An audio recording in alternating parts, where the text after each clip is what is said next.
seseorang dapat berisiko atau seseorang itu berisiko terkena infeksi menular seksual yang terutama apabila dia melakukan seks yang tidak aman. Seks yang tidak aman artinya sering berganti-ganti pasangan seksual atau memiliki banyak pasangan seksual sekaligus dan tidak menggunakan kondom.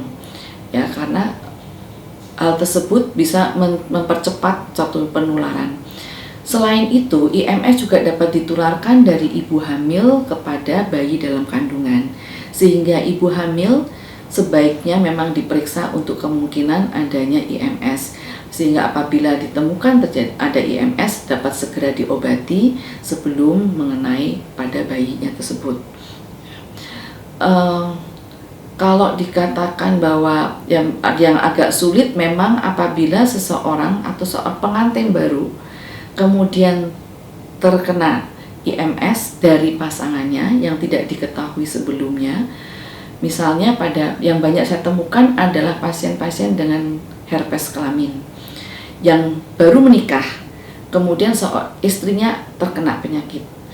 Nah, itu berbahayanya adalah pada saat pertama kali dia kemasukan virus herpes, pada saat itu dia hamil.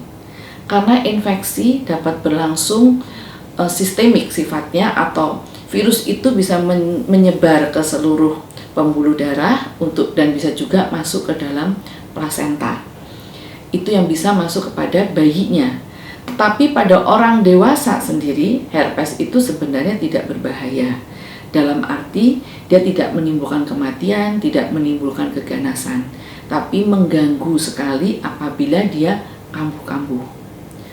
Sedangkan untuk IMS HPV atau kutil kelamin itu juga kalau misalnya dia hanya terkena oleh HPV yang tipe low risk itu tidak berbahaya. Tetapi seringkali juga ditemukan HPV yang low risk itu bersama-sama dengan HPV yang high risk dan kemungkinan bisa menimbulkan suatu keganasan. Ya. Dan itu akan cepat menularkan juga kepada pasangannya. Yang berbahaya adalah pada wanita hamil juga.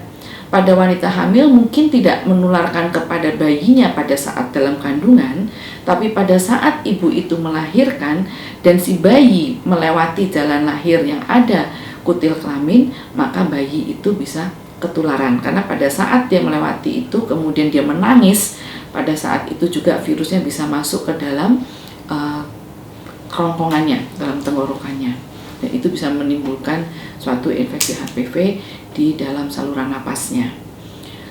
Untuk sifilis itu bisa kalau pada pasangannya yang hamil itu juga bisa menularkan kepada bayinya di dalam kandungannya. Ya. Sehingga memang untuk mencegah IMS sebaiknya lakukanlah seks yang aman.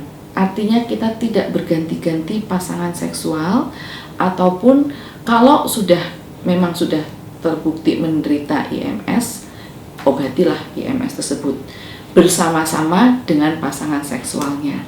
Itu yang disebut dengan notifikasi pasangan seksual. Dan ada juga pengobatan untuk pasangan seksual.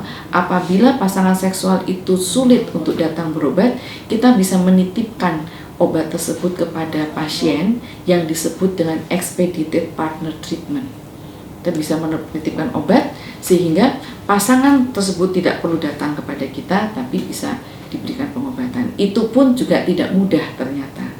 Karena untuk pasangan-pasangan seksual yang tidak mengerti bahwa atau tidak tahu bahwa pasangannya itu menderita IMS, maka dia akan menanyakan untuk apa saya minum obat ini.